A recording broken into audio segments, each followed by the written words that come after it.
你有冇企喺一棵巨大嘅樹下，以至於你完全消失咗？你有冇見過一棵咁巨大嘅樹，連30個人都圍唔住佢嘅樹底？呢棵樹嘅寬度就係咁，你從未見過咁嘅景象。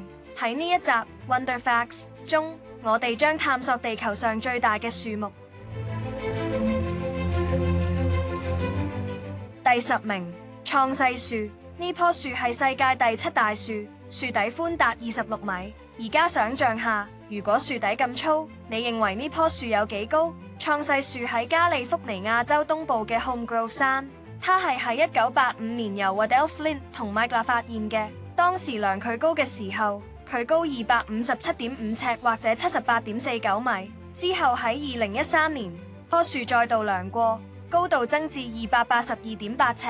咁朋友哋諗下，如果佢喺36年只長咗25.3尺，你估下呢棵樹幾耐歷史？當研究人員研究佢嘅時候，佢哋透露呢棵樹可能已經企喺呢度幾千年。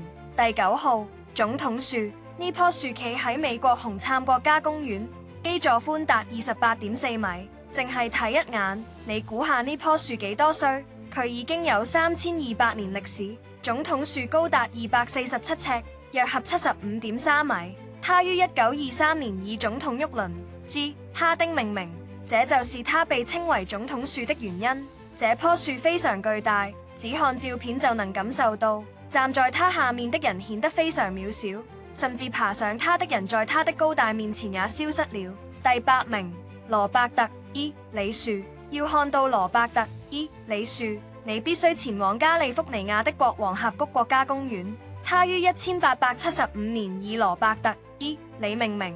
有人曾多次嘗試改名，但最終羅伯特 E. 李樹的名字保留了下來。佢嘅樹底寬達26.9米，高達250.7尺，即係76.4米。呢棵 Robert E. 李樹而家已有2436年歷史。佢係 Kings Canyon 國家公園中第2大嘅樹。佢係世界第11大樹。第7名，富蘭克林樹。呢棵巨大嘅樹係以 Benjamin Franklin 命名嘅。你會喺美國嘅 Sequoia 國家公園揾到佢。佢高達224尺，即68.3米。樹底寬達28.9米。曾經有一場猛烈嘅風暴摧毀咗樹嘅頂端，結果棵樹嘅高度減咗。從下面睇，佢唔似普通嘅樹。由樹底睇，佢呈黑色，因為森林火災燒焦咗棵樹底。而家棵樹嘅基部睇起來燒焦同變黑。第6號，林肯樹。棵樹嘅基部好粗，企喺旁邊嘅人比佢高同闊睇落好細。佢嘅基部闊30.1米，高250.1尺，即80米。林肯樹已經有幾千年歷史，就算當年經歷無數風暴、雨水同森林火災，佢仍然堅挺。當一棵樹長得這麼高又這麼寬時，它的根也會變得非常強大。第5名，亞瑟王樹。這棵樹最初被命名為加利福尼亞樹，但後來它被改名為亞瑟王樹。一位獵人在1978年首次看到了它。1985年測量時，這棵樹高達270.3尺，約合80.4米。這棵樹特別之處在於它寬大的樹基，下面有一個天然形成的洞穴，你甚至可以輕鬆坐在那個空間裏。隨着時間的推移，它會繼續長得更大。第4名，斯塔格樹。佢以前叫做 Day Tree。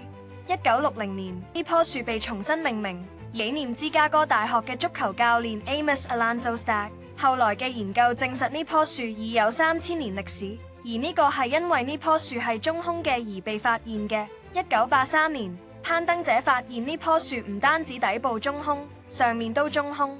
呢棵樹高達243尺，或74.1米。喺樹底，佢寬達33.3米。第3名，布樹。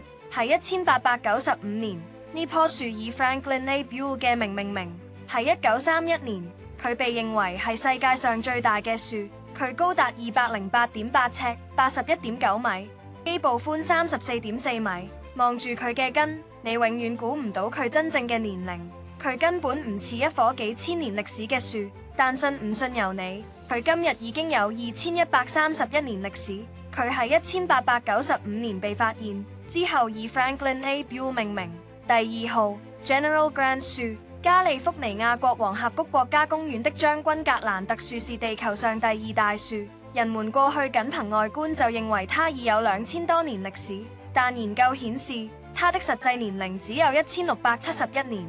現在你可能會想，如果它不是最古老的，為什麼會是最大的之一？原因很簡單，這棵樹生長在陽光充足、水分充沛的地方，同時獲得這兩者的樹比其他樹生長得快得多。請記住，最大的樹並不總是最古老的，生長在很大程度上取決於環境。如果地點提供足夠的水和陽光，樹木可以快速生長。將軍格蘭特樹的樹基如此巨大，即使20個人圍成一個圈，也無法完全環繞樹幹。第一名，將軍謝爾曼樹。呢棵巨大嘅樹亦位於加利福尼亞州嘅塞奎亞國家公園。喺我哋討論嘅所有巨樹中，有7棵喺加利福尼亞州嘅國家公園。呢啲樹亦生長喺山區，但大多數人無法到達嗰啲偏遠地區。呢就係點解塞奎亞國家公園俾遊客有機會近距離欣賞佢哋。按體積計算，將軍謝爾曼樹係世界上最大嘅樹，其年齡估計喺2300至2700年之間。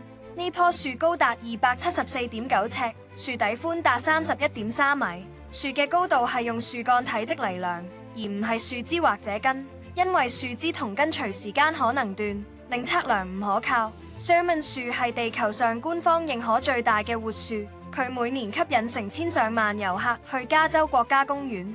所以，如果你有機會攀爬呢啲樹中嘅任何一棵，你會揀邊棵？唔好忘記喺下面評論話我哋知。如果你鍾意呢個影片，唔好忘記冚 like 掣，同時同你嘅朋友同屋企人分享，等佢哋都可以了解世界10大最大嘅樹。我哋下次精彩影片再見，到嗰陣再見。